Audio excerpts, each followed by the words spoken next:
ദുഃഖിക്കുന്നവർ ഭാഗ്യവാന്മാർ, അവർക്ക് ആശ്വാസം ലഭിക്കും. വിശുദ്ധ മത്തായിയുടെ സുവിശേഷം 5-ാം അധ്യായം 24-ാമത്തെ വാക്യം. ജോഗൻ സിൻഡ്രൻ കണ്ണിനെ ബാധിക്കുന്ന ഒരു അസുഖമാണ്.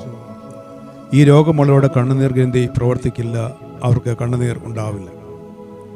കരയാത്ത മനുഷ്യരില്ല, എങ്കിലും കരയുന്ന ബലഹീനതയായി കരുതി കരയാതിരിക്കാൻ ശ്രമിക്കുന്നവരുണ്ട്.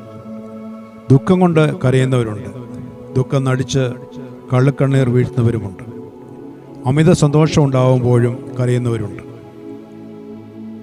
ശരിയായ വിചാരവും വികാരവുമുള്ള വ്യക്തിക്ക് സന്ദർഭമനുസരിച്ച് കണ്ണു നനയുന്ന അനുഭവം സ്വാഭാവികമാണ്.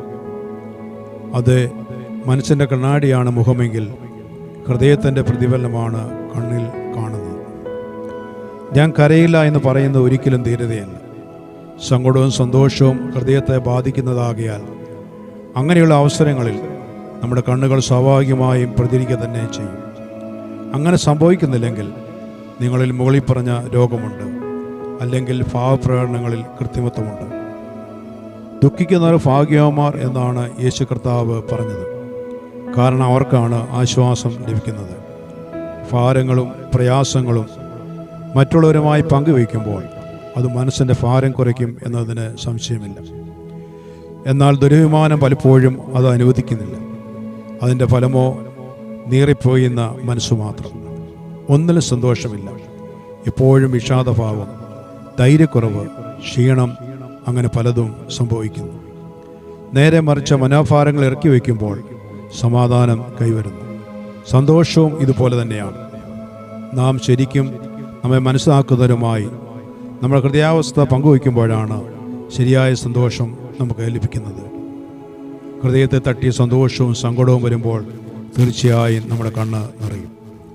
നമ്മുടെ ക്ലേശങ്ങളും പ്രയാസങ്ങളും ഇറക്കി വയ്ക്കാൻ പറ്റിയ അത്താണി ദൈവമാണ്. നമ്മോട് അവിടുന്ന് സന്തോഷം പങ്കിടുവാൻ ആഗ്രഹിക്കുന്നു. കണ്ണുനീരോടെ വിധിക്കുന്നവരാണ് ആർപ്പോടെ കൊയ്യുന്നത്. അതുകൊണ്ട് കണ്ണുനീർ ഒരു ബലഹീനതയായി കരുതേണ്ട ആവശ്യമില്ല. യേശുക്രിസ്തു പോലും കണ്ണുനീർ വാർത്തതായി വേദപുസ്തകത്തിൽ വായിക്കുന്നു. അപ്പോൾ ബലഹീനരായ നാം എന്തിന് സങ്കടം അടക്കി വയ്ക്കണം? നമ്മുടെ കുറവുകളുമായി കണ്ണീരോടെ ദൈവസന്നിധിയിൽ ചെല്ലാം. ദൈവം നമ്മെ ആശ്വസിപ്പിക്കും. കണ്ണുനീരുമായി ദൈവസന്നിധിയിൽ എത്തുന്നവരാണ് അത്ഭുതങ്ങൾ കണ്ടെത്തുന്നത്. കാരണം ഹൃദയം ഞൊറുങ്ങിയവർക്ക് യഹോവ സമീപസ്ഥനാണ്, മനസ്സ് കവർന്നവരെ അവിടുന്ന് രക്ഷിക്കുന്നു. ആകയാൽ നിങ്ങളുടെ ദുഃഖമറിയ ദൈവത്തോട് അടുത്തിയല്ല.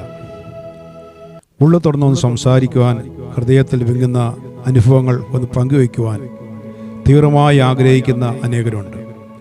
അങ്ങനെയുള്ളവർ വിശ്വസ്തരായവരെ കണ്ടെത്തി അവരുടെ അവസ്ഥ ഒന്ന് തുറന്നു പറഞ്ഞാൽ കാർമേഘം കെട്ടുനിൽക്കുന്ന മേഘം പെയ്തൊഴിയുന്ന പോലെ ഹൃദയത്തിന് ആശ്വാസം ലഭിക്കും. വിശ്വസ്തനായോട് ഹൃദയഭാരങ്ങൾ പങ്കുവയ്ക്കുക. അതിലുപരിയായി ഹൃദയഭാരങ്ങൾ അറിയുന്ന ദൈവസന്നിധിയിൽ കടന്നു ചെല്ലുക. അവിടുന്ന് നമ്മെ ആശ്വസിപ്പിക്കും.